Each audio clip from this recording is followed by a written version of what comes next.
हर हर महादेव। आप सभी शिव भक्तों का वीर मृत्युंजय चैनल पर एक बार फिर से हार्दिक स्वागत है। जैसा कि हमने पिछली वीडियो में जाना, सोमनाथ, मल्लिकार्जुन, महाकालेश्वर, ओमकारेश्वर, केदारनाथ और भीमाशंकर ज्योतिर्लिंगों की पावन उत्पत्ति और उनकी महिमा को आज हम अपनी अगली आध्यात्मिक यात्रा में बढ़ते हैं और पहुंचते हैं 7वें ज्योतिर्लिंग यानी काशी विश्वनाथ की ओर। यह वह पुण्य भूमि है जिसे स्वयं महादेव ने मोक्षदायिनी काशी कहा है, जहाँ शिव अपने भक्तों को मृत्यु के समय तारक मंत्र देकर मोक्ष प्रदान करते हैं। यह कथा स्वयं सूत जी ने नैमिषारण्य में ऋषियों को सुनाई थी और शिव महापुराण में इसका विस्तृत वर्णन मिलता है।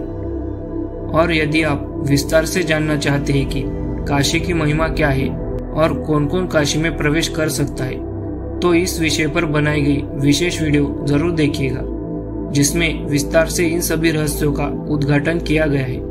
वीडियो की लिंक डिस्क्रिप्शन में दी गई है। तो आइए जानते हैं कैसे प्रकट हुआ काशी विश्वनाथ ज्योतिर्लिंग और क्या है इसकी अलौकिक महिमा। सूत जी बोले, संसार में यह जो कुछ भी वस्तु मात्र दिखाई देता है वह चिदानंद स्वरूप निर्विकार एवं सनातन है। अपने कैवल्य भाव में ही रहने वाले उस अद्वितीय परमेश्वर को दूसरा रूप वाला होने की इच्छा हुई। वही सगुण हो गया जो शिव नाम से कहा जाता है। वे ही स्त्री तथा पुरुष के भेद से दो रूपों में हो गए। उनमें जो पुरुष था वह शिव कहा गया एवं जो स्त्री थी वह शक्ति कही गई। उन दोनों अदृष्ट चित्त तथा आनंद स्वरूप शिव शक्ति द्वारा स्वभाव से प्रकृति तथा पुरुष भी निर्मित किए गए। जब इस प्रकृति एवं पुरुष ने अपने जननी एवं जनक को नहीं देखा, तब वे महान संशय में पड़ गए।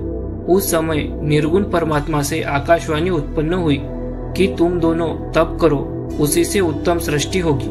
प्रकृति और पुरुष बोले, हे प्रभु, हे शिव, तप का कोई स्थान नहीं है, फिर हम दोनों आपकी आज्ञा से कहाँ स्थित होकर तप करें।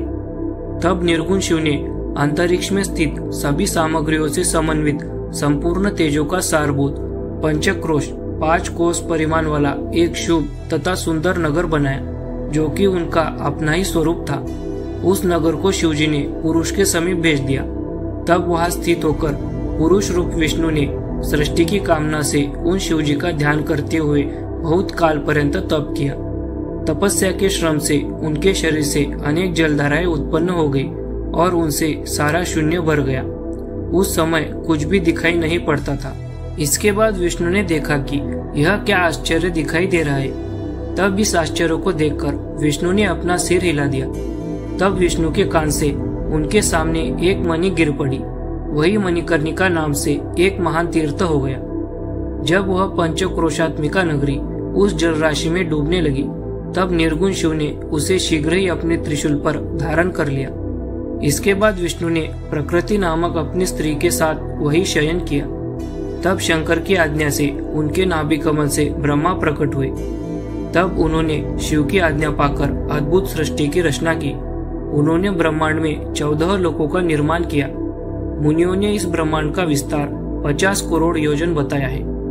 ब्रह्मांड में अपने अपने कर्मों से बंधे हुए प्राणी मुझे किस प्रकार प्राप्त करेंगे, ऐसा विचार कर शिवजी ने पंचकोशी को ब्रह्मांड से अलग रखा। यह काशी लोक में कल्याण करने वाली, कर्म बंधन का विनाश करने वाली, मोक्ष तत्व को प्रकाशित करने वाली, ज्ञान प्रदान करने वाली तथा मुझे अत्यंत प्रिय कही गई है। परमात्मा शिव ने अविमुक्त नामक लिंग को स्वयं स्थापित किया और उससे कहा, हे मेरे अंश स्वरूप, तुम्हें मेरे इस क्षेत्र का कभी त्याग नहीं करना चाहिए। ऐसा कहकर स्वयं सदाशिव ने उस काशी को अपने त्रिशूल से उतारकर संसार में स्थापित किया।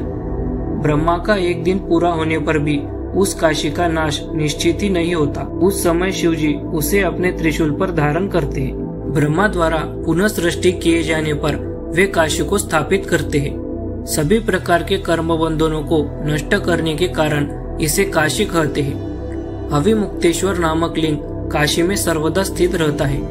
यह महापातकियों को भी मुक्त करने वाला है।